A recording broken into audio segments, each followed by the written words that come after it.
నమస్కారం వార్తలకు స్వాగతం ముందుగా ముఖ్యాంశాలు రాజధాని నిర్మాణానికి టైం బౌండ్ ప్రోగ్రాంతో ముందుకు వెళ్తున్నామని సీఎం చంద్రబాబు నాయుడు అన్నారు. డిసెంబర్ నుంచి పనులు మొదలు పెడుతున్నాం. 3 ఏళ్లలోపే రాజధాని అమరావతికి ఒక రూపు వస్తుందని స్పష్టం చేశారు. గత 5 ఏళ్లలో పోలవరం ప్రాజెక్టు ని వైసీపీ ప్రభుత్వం నాశనం చేసిందని ఆయన మండిపడ్డారు. పనులు రివర్స్ లోకి వెళ్లాయి. మళ్లీ వెనక్కు వెళ్లి పనులు చేయాల్సిన పరిస్థితి వచ్చిందని తెలిపారు. పోలవరాన్ని గాడిన పట్టడానికి అన్ని ప్రయత్నాలు చేస్తున్నామని, డిసెంబర్ 2027 నాటికి పోలవరం పూర్తి చేయాలనే లక్ష్యంతో ముందుకు వెళ్తున్నామని క్లారిటీ ఇచ్చారు. ఈ రోజు డిస్కస్ చేయాల్సింది అమరావతి. మనం డిస్కస్ చేయలేకపోయాం. కానీ దానికి కూడా ప్రణాళిక ఇచ్చాం. అన్ని కూడా టెండర్స్ అన్ని కూడా క్యాన్సిల్ చేసి మళ్ళా టెండర్స్ అన్ని పిలిచాం. ఇవన్నీ పిలిచి దానికి కూడా క్లియర్ కట్ గా నెక్స్ట్ మీరు చూస్తే 15/12/2024 ప్రారంభించి 6 నెలల్లో మీరు కూడా ఎమ్మెల్యేలంతా ఇక్కడే ఎమ్మెల్యే క్వార్టర్స్ మీకు ఇస్తున్నాం.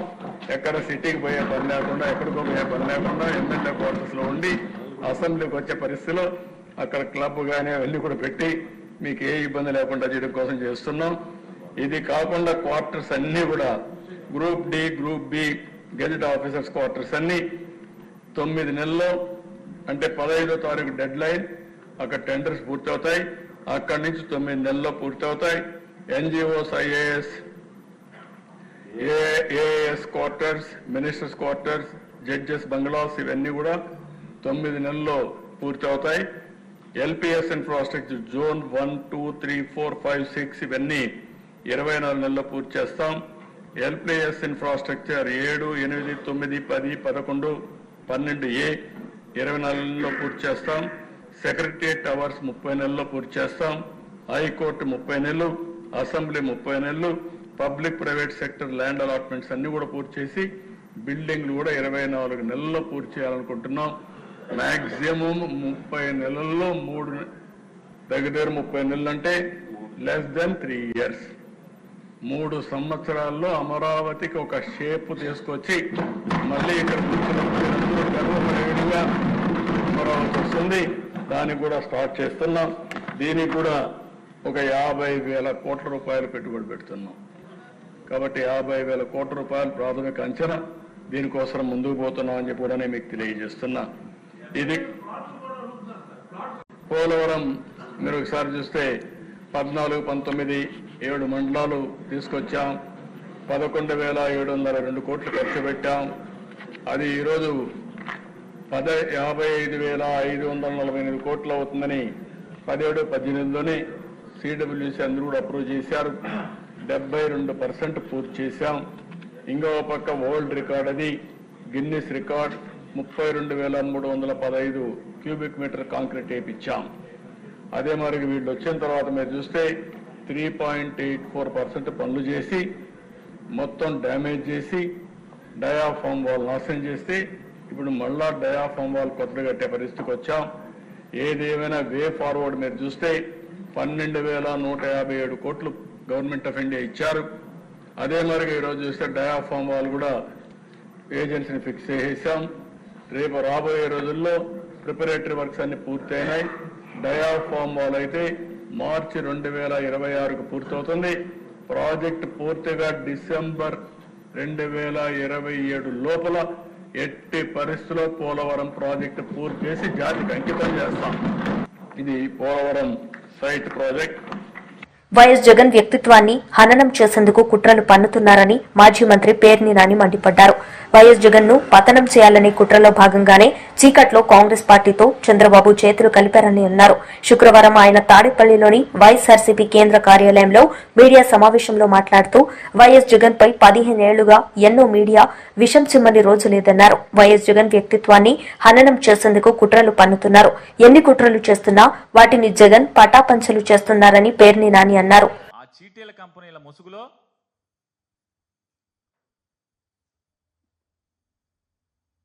రూల్స్ కి విరుద్ధంగా దొడ్డిదారిన దొంగతనంగా ఫిక్స్డ్ డిపాజిట్లు పోగేసి వాటిలతో మీరు ఎంత పెరిగి ఎంత ఎదిగి మీరు ఈ ప్రపంచంలో ఈ సమాజంలో అందరికీ నీతులు చెప్తారు.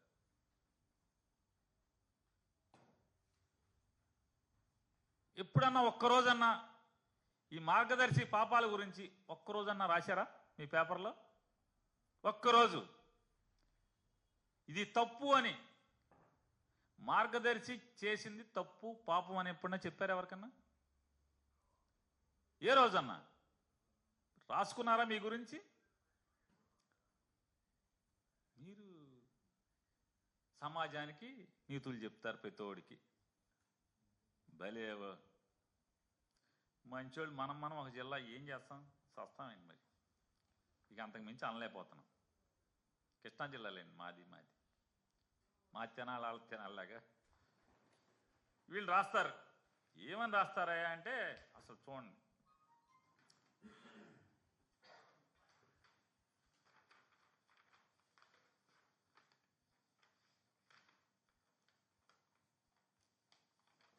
(28/10/2024) అక్టోబర్ 24వ తారీఖున నారా చంద్రబాబు నాయుడు గారి ట్వీట్ కూడా అది కూడా ఈనాడులో వచ్చింది.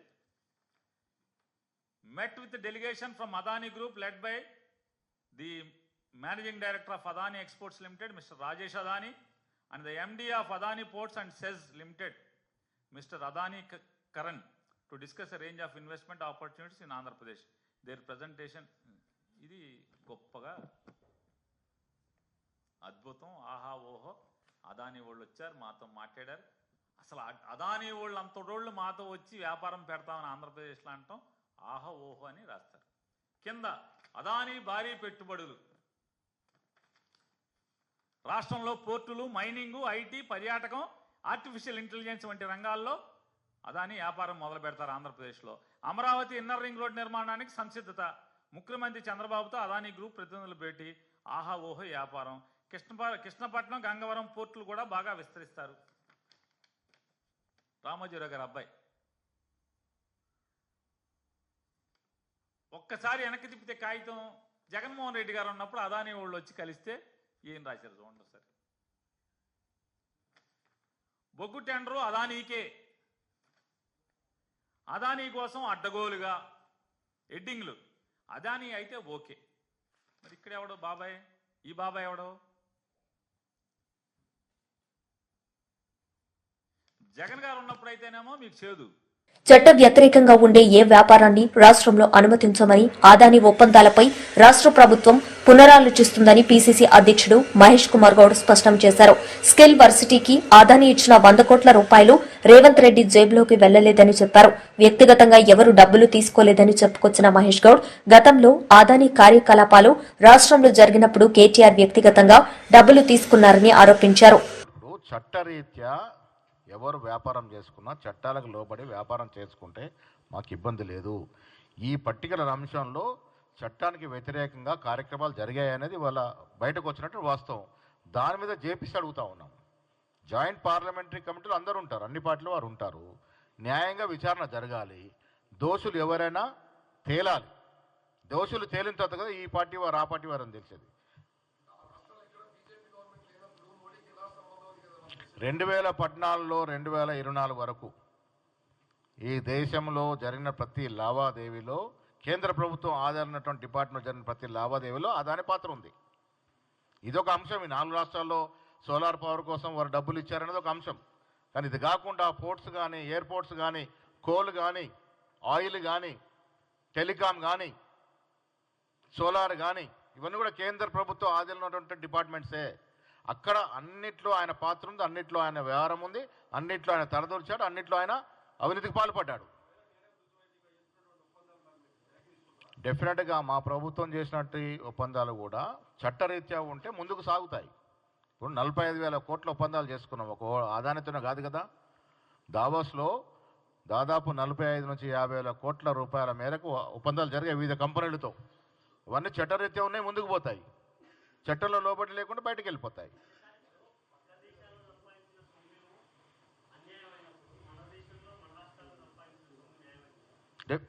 ఎక్కడ చట్టానికి వ్యతిరేకంగా సంపాదిస్తే అది అన్యాయమే అనేది రాహుల్ గాంధీ గారు చెప్తా ఉన్నారు. రాహుల్ గాంధీ గారు స్పష్టంగా అడుగుతా ఉన్నారు. ఇప్పుడు ఈ దేశంలో అదానీ గారి సంపద 2014 నాటికి ఎంత, ఇన్ని వందల రేట్లు ఎట్లా పెరగలిగినాడు, ఎవరి వెలుసులుబాటు వల్ల, ఎవరి సహకారం వల్ల పెరిగినాడు. దానికోసం కదా జేపీసీ అడుగుతా ఉన్నాం. ఇప్పుడు నిష్పక్షపాత ఎంక్వైరీ జరగాలి, విచారణ జరగాలి. దానిలో దోషులో రేపు నా తమ్ముడో నా అన్ననో వెళ్తాడు, వెళ్ళినప్పుడు డెఫినెట్గా శిక్షకు అర్హుడవుతాడు కదా.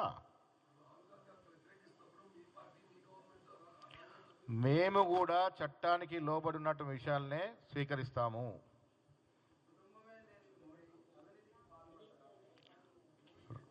డబ్బు వ్యామోహం కన్నా అధికార వ్యామోహం అన్నది చాలా డేంజరస్ అనేది మన పూర్వీకులు చెప్పినారు. డబ్బు వ్యామోహం కన్నా పదవి వ్యామోహం చాలా భయంకరమైనది. ఎవరితో చేసుకున్నా చట్టరీత్యా చట్టం లోబడి ఉంటేనే ముందుకు పోతాయి. ఇక్కడ టీఆర్ఎస్తో కూడా ఒప్పందాలు జరిగాయి. మేము అధికారంలోకి వచ్చిన తర్వాత ఒప్పందం తప్ప ఇంతవరకు అదానికి ఒక జానడ జాగిచ్చింది లేదు. ఇక్కడ ఒక ఇంచు భూమి ఇచ్చింది లేదు, ఒక అగ్రిమెంట్ చేసుకుంది లేదు. దావోస్లో ప్రపంచవ్యాప్తంగా వచ్చిన కంపెనీతో ఒప్పందాలు జరిగాయి. దాంట్లో చట్టానికి లోబడి ఉన్న కంపెనీలు ఏమైనా ఉంటే పోతాయి, ముందుకు సాగుతాయి. చట్టానికి లోబడి లేని నిక్కిపోతాయి. హైదరాబాద్ శిల్పకళా వేదికలో లోక్మంథన్ కార్యక్రమం ప్రారంభోత్సవంలో కేంద్ర మంత్రి కిషన్ రెడ్డి పాల్గొన్నారు. ఈ సందర్భంగా ఆయన ప్రసంగించారు. की धरती पर हार्दिक स्वागत करता हूं और हम सब जानते हैं कि नंद कुमार जी लोकमंथन के बारे में परिचय किया है। लोकमंथन राष्ट्र प्रथम की भावना से काम करने वाले एक नॉन पॉलिटिकल ऑर्गेनाइजेशन है।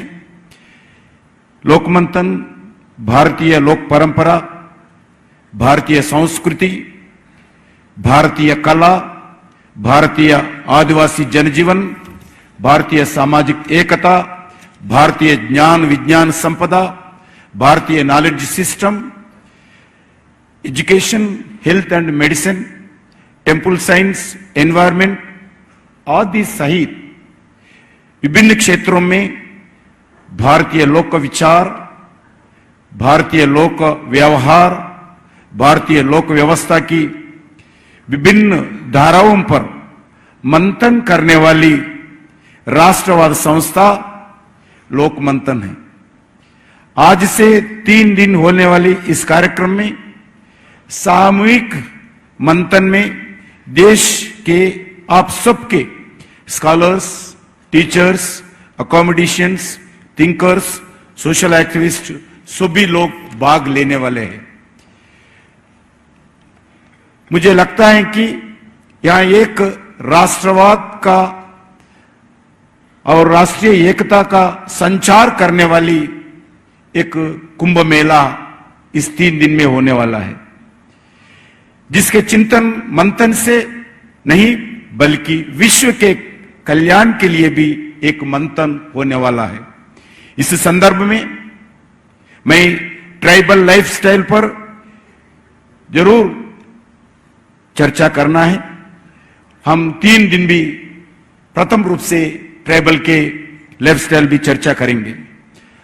आज हम सब दुनिया के कॉन्फ्लिक्ट और क्लाइमेट चेंज जैसे समस्याओं को देख रही हैं, तब ट्राइबल लाइफस्टाइल हम कई समस्याओं का समाधान देती है।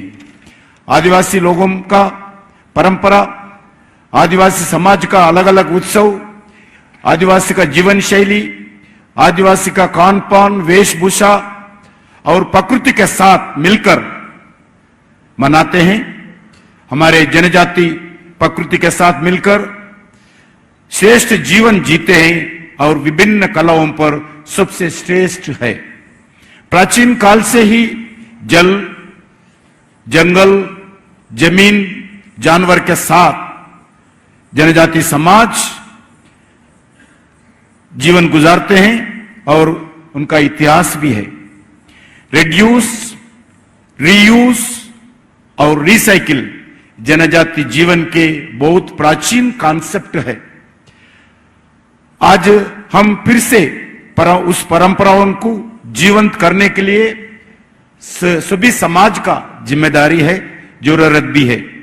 ब्रिटिशर्स की डिवाइड एंड रूल पॉलिसी के कारण जनजाति समाज और उनके भारतीय समाज के बीच दूर करने का प्रयास किया है। लोकमंथन कार्यक्रम में हम सब मिलकर ऐसी अनेक विषयों पर चर्चा, संवाद और मंथन करने वाले हैं।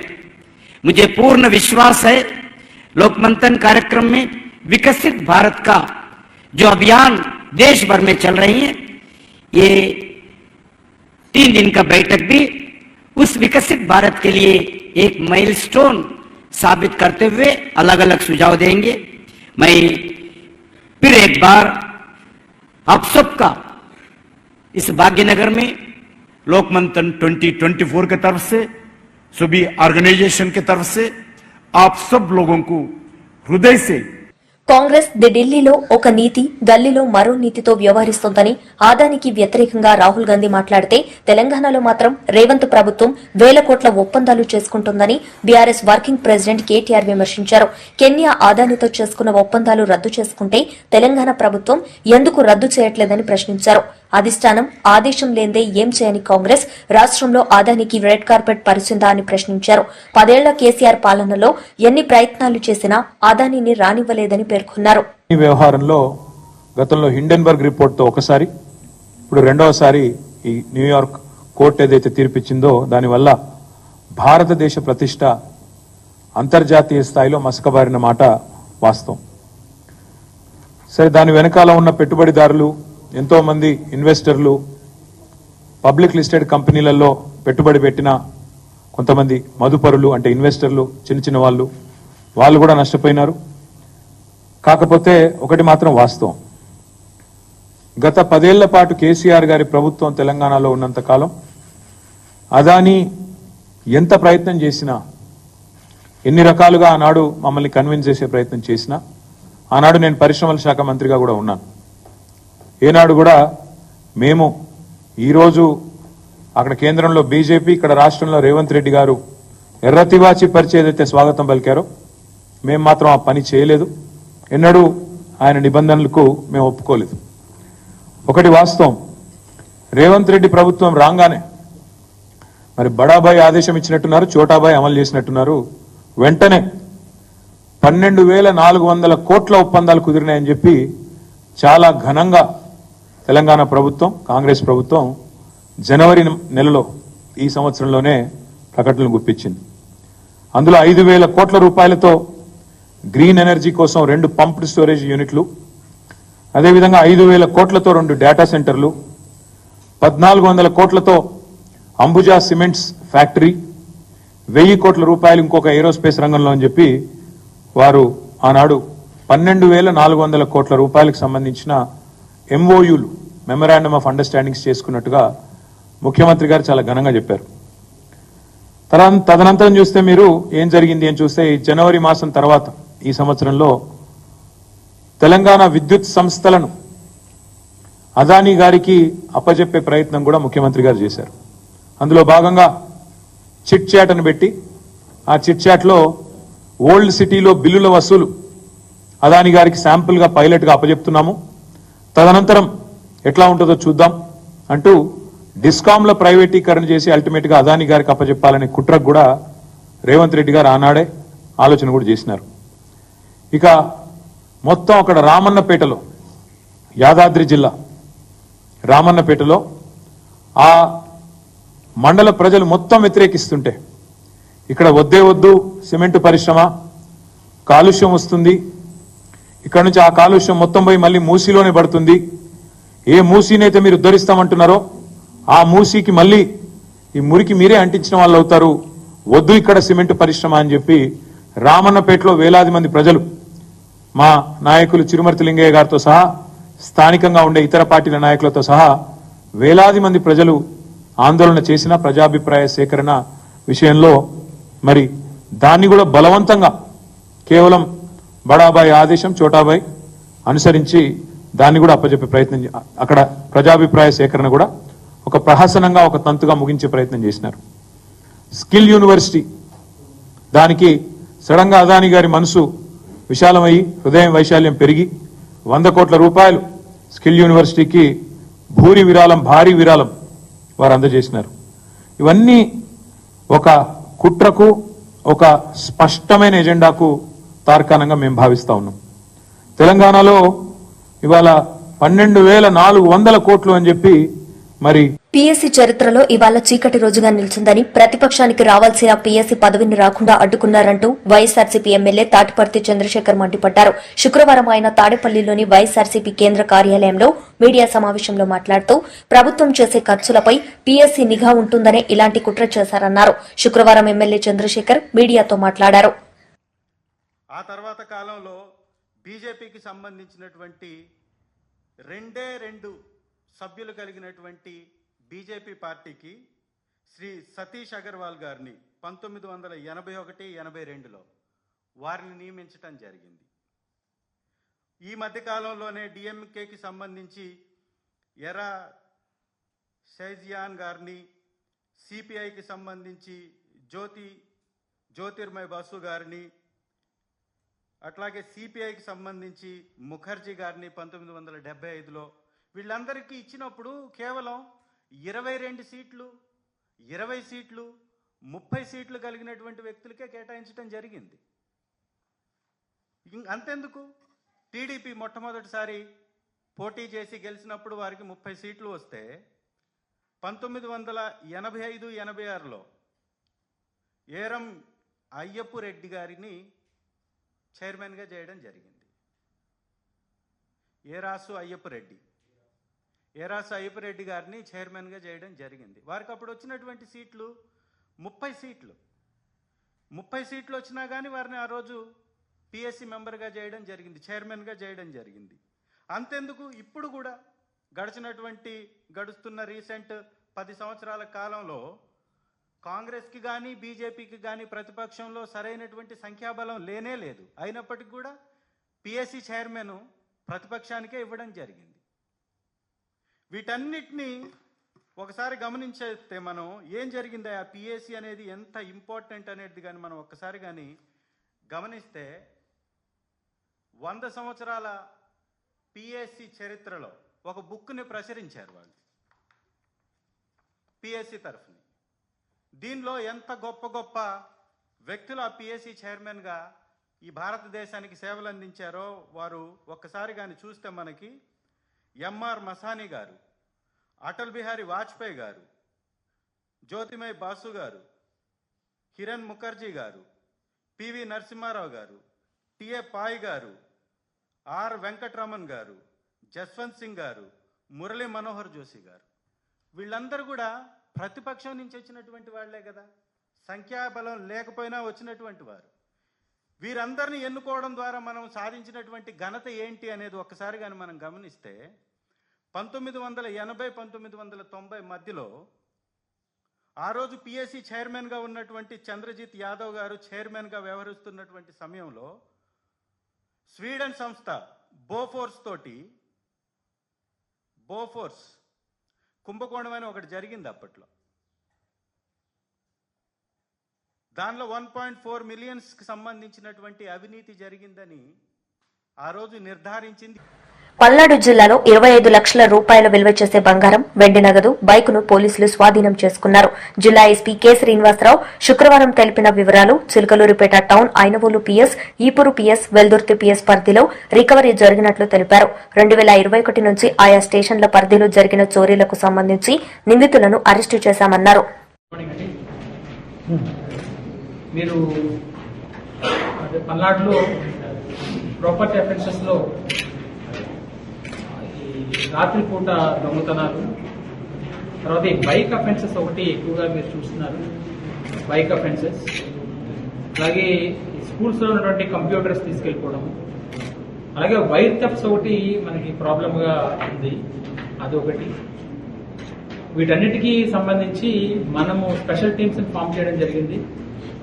3 డిఎస్పీస్ కూడా వాటి సబ్ డివిజనల్ టీమ్స్ ని అలర్ట్ చేసుకోవడం జరిగింది. అలాగే సిసిఎస్ టీమ్స్ కూడా వీటితో కోఆర్డినేట్ చేస్తున్నారు. మన ప్రీవియస్ అఫెండర్స్ ఎవరైతే ఉన్నారో ఆ మోడస్ ఆపరాండిలో వాడని, అలాగే రీసెంట్ జైల్ రిలీజర్స్ లిస్ట్ ని కూడా మనం తీసుకోవడం జరుగుతుంది. వాళ్ళ మీద వాచ్ పెట్టి చిలకలూరుపేట టౌన్ పోలీస్ స్టేషన్ వాళ్ళు షేక్ సుబానీ అనే అతను అరెస్ట్ చేయడం జరిగింది. ఎర్లియర్ కూడా ఇతని మీద కేసెస్ ఉన్నాయి. ఇతని నుంచి మనం పల్నాడు, బాపట్ల, ప్రకాశంలో కలిపి మొత్తం ఒక 5 అఫెన్సెస్ ని రాత్రిపూట దొంగతనాలు ఐడెంటిఫై చేయడం జరిగింది. దాంట్లో 170 గ్రాముల గోల్డ్ అండి, 4.5 కిలోస్ సిల్వర్ ని మనం రికవర్ చేయడం జరిగింది. అట్లాగే ఐనవోలు పోలీస్ స్టేషన్ వాళ్ళు, అలాగే వెల్దుర్తి పోలీస్ కలిపి ఒక 18 మోటార్ బైక్స్ ని రికవర్ చేయడం జరిగింది. ఇందులో మనం లింగం యలమంద, కుమ్మిరిశెట్టి రామాంజనేయుడు, అలాగే మట్టపల్లి హరిబాబు ఎలియాస్ కమ్మకాసి, చల్లా భవానీ శంకర్ అండ్ షేక్ మస్తానవరిని పట్టుకోవడం జరిగింది. తర్వాత ఈపూర్ పోలీస్ అండి, వీడు కొండ్రముట్ల సచివాలయంలో జరిగిన దాంట్లో జర్పాల వెంకటేశ్వర నాయక్, భూక్యా బాలాజీ నాయక్, పూడివలస గణపతి, వీళ్ళ ఉన్నటువంటి టీవీని, అదర్ కంప్యూటర్ రిలేటెడ్ గ్యాడ్జెట్స్ ని వీళ్ళు థెఫ్ట్ చేయడం జరిగింది. వాళ్ళని కూడా మనం పట్టుకుని వాటిని రికవర్ చేయడం జరిగింది. All together around 40 lakhs of worth of gold కానీ లేదా సిల్వర్ కానీ, ఈ మోటార్ బైక్స్, తర్వాత టీవీస్ కానీ, ఈ electronic gadgets, computer related electronic gadgets కానీ మనం వాటిని పట్టుకోవడం జరిగింది. సుమారు ఒక 8 మంది అక్యూజ్ని కూడా మనం వీటిలో అన్నింటిలో కలిపి అరెస్ట్ చూపిస్తున్నాము. రీసెంట్ గా కూడా మీరు గమనిస్తే మన నర్సరావుపేట డిఎస్పీ 32 వెహికల్స్ సంబంధించి ఒక రికవరీ చేయడం జరిగింది. వెల్దుర్తి అంటే మన ఎస్డిపిఓ గురజాల మధ్య కాపర్ వైర్ ట్రాన్స్ఫార్మర్స్ లో కాపర్ వైర్ థెఫ్ట్ చేస్తున్నటువంటి వాళ్ళని వెల్దుర్తి సబ్ ఇన్స్పెక్టర్ పట్టుకోవడం జరిగింది. వాళ్ళని కూడా అరెస్ట్ చూపించడం జరిగింది. సో ప్రాపర్టీ అఫెన్సెస్ విషయంలో ఎల్హెచ్ఎంఎస్ ని బాగా వాడుకోమని మేము విజ్ఞప్తి చేస్తున్నాము. ఎక్కడైనా మీరు బయటకు వెళ్తున్నప్పుడు, మీ ఇంటికి లాక్ చేసుకుని మీరు వెళ్తున్నప్పుడు కన్సర్న్ పోలీస్కి ఇన్ఫార్మ్ చేయండి. మేము will take care of your house, safety of your. వార్తలు ముగించే ముందు ముఖ్యాంశాలు మరోసారి. రాజధాని నిర్మాణానికి టైం బౌండ్ ప్రోగ్రాంతో ముందుకు వెళ్తున్నాం. సీఎం చంద్రబాబు నాయుడు స్పష్టం.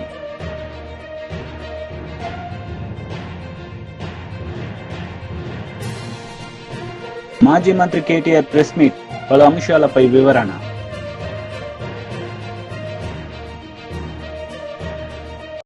ఈ వార్తలు ఇంతటితో సమాప్తం. తిరిగి ప్రసారమయ్యే వార్తల్లో మళ్లీ కలుద్దాం. అంతవరకు సెలవు. నమస్తే.